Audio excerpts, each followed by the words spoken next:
So Texas troop, and you're saying OFAC, OFAC has system outside of Swiss to watch money. Yeah, but they don't have to. But this is not money. Okay, so even if you, first of all, there is no money being exchanged here, Texas. They're getting, they're not giving any money to the Islamic Republic to watch the money. They're giving the Islamic Republic like food stamps to go buy food from the United States. So they're not getting any money. And then when they get the food from the United States, then the Islamic Republic could sell the food. Or here's the thing, Ali, how about we don't even sell the food? We'll just give the food to Hezbollah so that they could sell it in Lebanon and make money off of that. So imagine if the Islamic Republic gets wheat and soy, like, okay, great. Here, Hezbollah, here's wheat and soy, sell it internally in Lebanon, and then fundraise for your missiles to Israel like that. I'll just give the wheat and soy to Hezbollah. So That even would if you're look very watching your bad money, politically. well, I'm pretty sure, like, I mean, Scotty B could watch all these transactions, but the soy and that's soy and bean. Like, you know, I'm pretty sure OFAC is not tracking soy and bean shipments. Yeah. Well, they will if they sold them to Islamic Republic, but here's the thing, guys, how bad would that look for the United States that you gave the Islamic Republic? Watch for a lot of Ali, watch for a lot, no, watch for a lot of wheat and other food just from U.S. wheat in Lebanon. If that happens, we're like, okay, Hezbollah is That that. would You be know, so Ali, bad. you know what? Ali, you know what this reminds me of? Guys, what does this remind you of? Food aid to Gaza, Hamas takes it, sells it, and uses it to pay for weapons. Food aid to Gaza, Hamas takes the food aid instead of giving it to the people in Gaza, sells it triple the price to the people in Gaza, uses that money to attack Israel. This could be that. How bad would that look?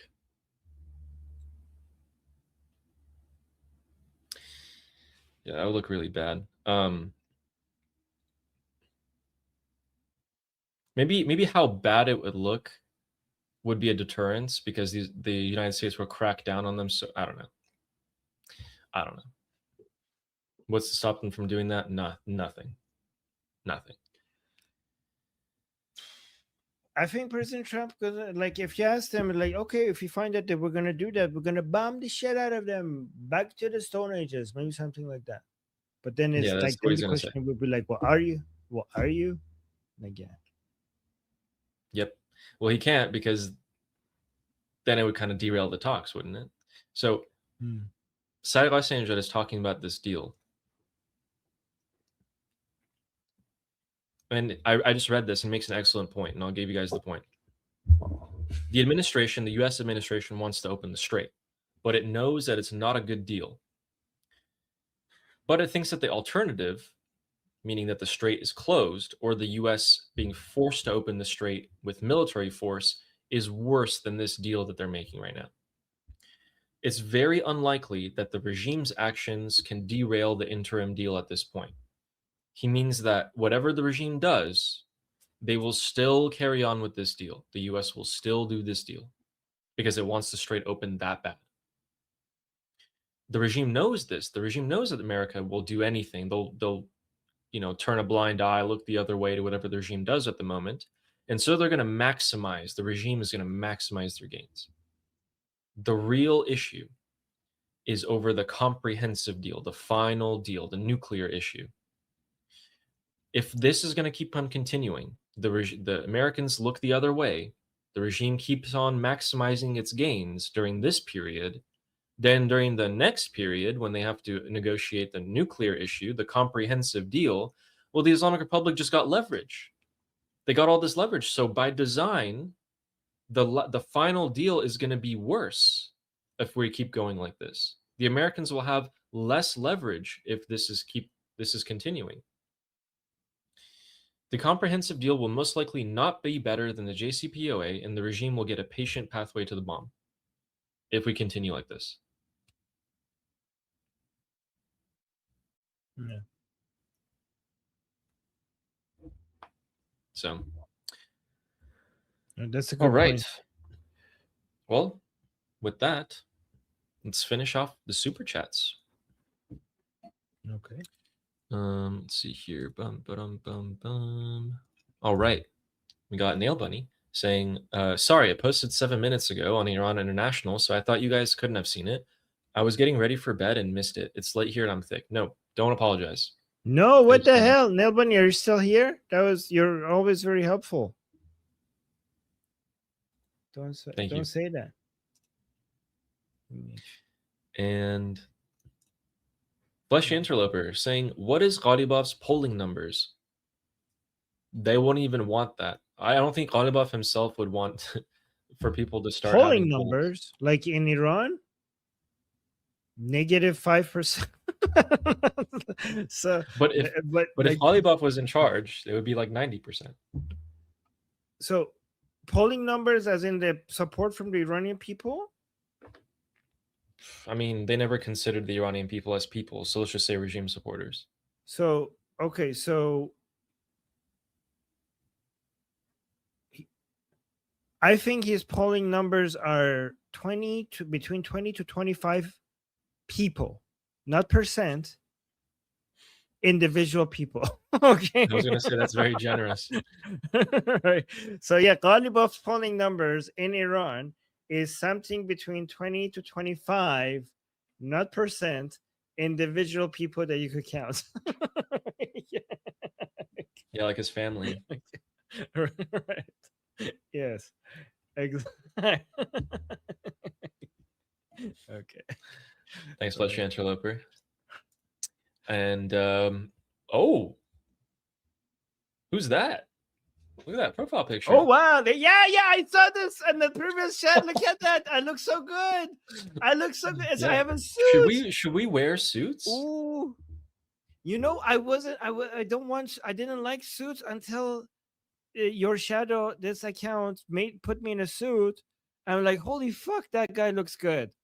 I'm like, I want to look like that now.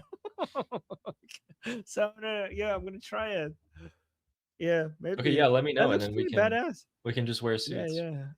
Okay. Your shadow is saying Persian cat from PWI long time ago. If you ever see this message, I understand and thank you. You opened my curiosity about the bond of Iran and Israel, and now I understand why you couldn't risk it to go to details. What's PWI?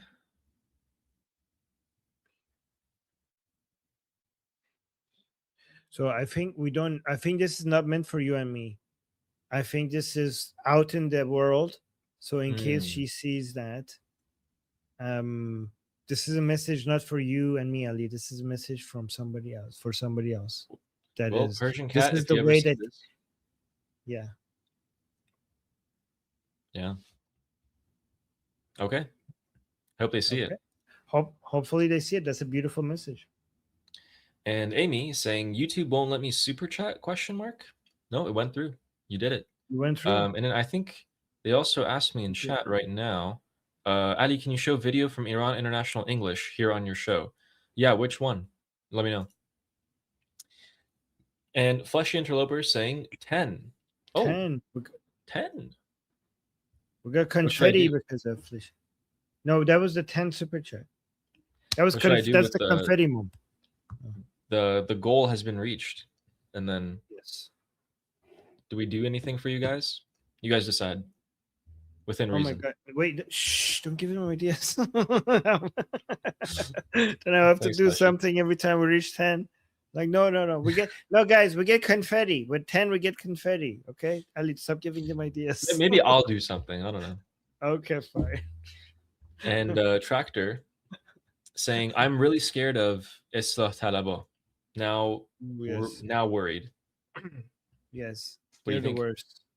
The reformers. This is the reformers. This is, I think they're the most dangerous part of the regime if they make a comeback, and they might have a comeback. We have to look out for that. If the IRGC and supreme leadership are effectively pushed back, and then all of a sudden the space opens for the reformers to come in and become a bigger deal with the Islamic Republic, this is truly what we call the final stages of Pustandazi, which means the rebranding of the Islamic Republic, and we have now fully entered the Third Republic, and that would be the most damaging to situation for toppling the Islamic Republic. Like it could give life to the Islamic Republic for many more decades if they're successful at that. So I see it's Exactly. justified. Your fear is justified. Yeah. Yeah, and to the outside world, they would look very much like moderates and reasonable people. Yeah. And we the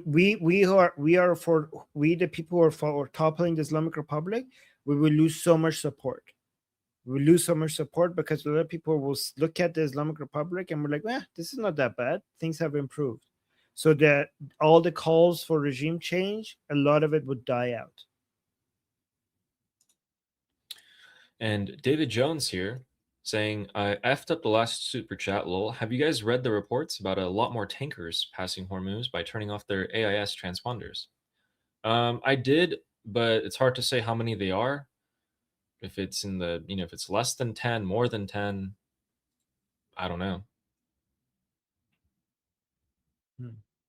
Yeah, but Ali and Flesh Interloper have been keeping a track on that. So yes. Yeah, and Texas Troop. Everyone's been keeping an eye. This is the big Yeah. question. We might hear another Project Freedom thing where they're like, "Oh, yep, I'll check the Chinese satellites again. Let's see what they're saying." Yeah. And Sarah Ocean saying, "Ali, we missed you, but Armin kept us in check. Glad to have you back, bro. Let's not lose sight of the goal line. We must keep fighting. Javid Shah." Always Javid encouraging. Shah, what encouraging, and Sarah, to be honest with Ali, people in the chat were like, Armin, what did you do with Ali? Where's Ali? Where's Ali? I'm like, I promise he's coming back. Get off my back. Right, but yeah. I'm back. But yeah, people missed you, Ali. People are like, what the fuck? That's so why kind. are you Armin? Yes. Thank you guys. Yeah, I was checking. Like when I could, I would check. Yeah. And then I went ahead and prepared. Just give you guys updates on everything. So yeah, this is like the highlight of my day every day.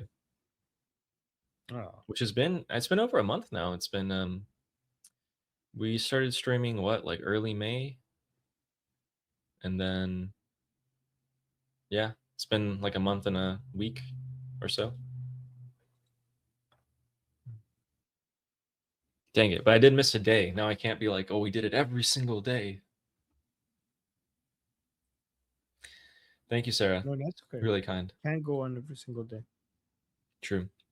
And Justin Lefevre saying, do you think they've made deals with Trump to spare them and give them lesser sentences to cooperate in the coup? I don't think so. I think it's more of a, hey, you can be the figure of the Islamic Republic in the meantime while we lower the price of oil. Like, help us lower the price of oil. You, Ghalibaf, do whatever you need to do internally to keep power for now, and that's it. And so these are second part to help the Lion and Sun Revolution. So I don't think so, Justin, because these people, Ghalibaf, Araghchi, they all know that if the Lion and Sun Revolution is successful, the Iranian people will come out like there's a high chance that the Iranian people would reach them before we get to sentencing. Like there's a very this is a very risky approach, right?